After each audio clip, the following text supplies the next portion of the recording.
Comet Lucifer is not a light novel adaptation, so it's automatically better than the previous 4 titles I went over so far. It also has a marvelous setting reminiscent of 90s JRPGs and is also brilliantly animated. Sceneries look gorgeous and characters constantly move instead of standing still and info-dumping bullshit. And that's where the good parts end. Don't begin the story by narrating the premise. I can read that in the front page. You also talk about it in a cryptic way instead of showing any of what you speak of. The first thing you should try to sell is the appeal of the characters and not the concept. If we don't care about the characters, we don't care about the concept. Bullshit happens as the plot is unable to let the characters do anything on their own. The protagonist is looking for magic crystals. He doesn't find any, thus getting rewarded for his persistence. Instead, it's the crystal which accidentally ends up in his hands. Literally, it falls from the sky out of nowhere and appears on his hand without magically hurting him. And he doesn't question it, he just pretends he found it and runs home like everything is normal. The scene where he runs home on a flying bike is superb.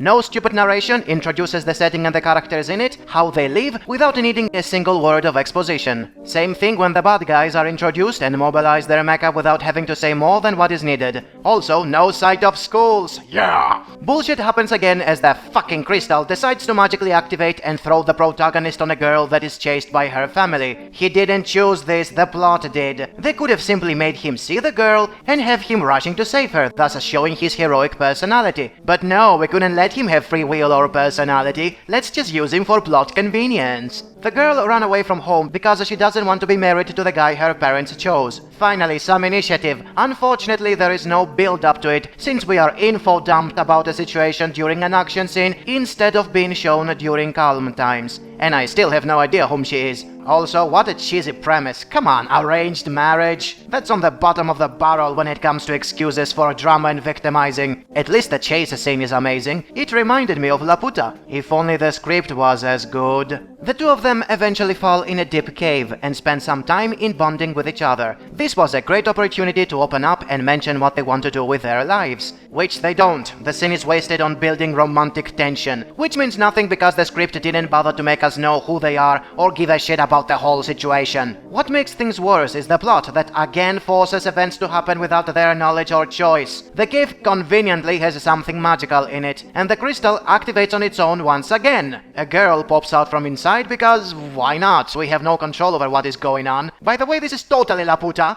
An enemy soldier finds them and questions nothing. Instead of asking those kids how they got there, or at least giving them the chance to hand over the girl they found, he just attacks them. Because fuck personality. And once again, without the characters having any idea or control of what the hell is going on, the crystal activates for the 3rd time on its own and summons a huge robot to protect them. Because why the fuck not? They don't even control it or command it what to do. It just attacks the enemy on its own. And then the episode ends with me wondering, why are these kids the main characters? They are not doing anything. I know nothing about them. What a waste of great animation. The only positive things about it is how it has pretty colors and doesn't have schools. Everything else is a shittier version of Laputa.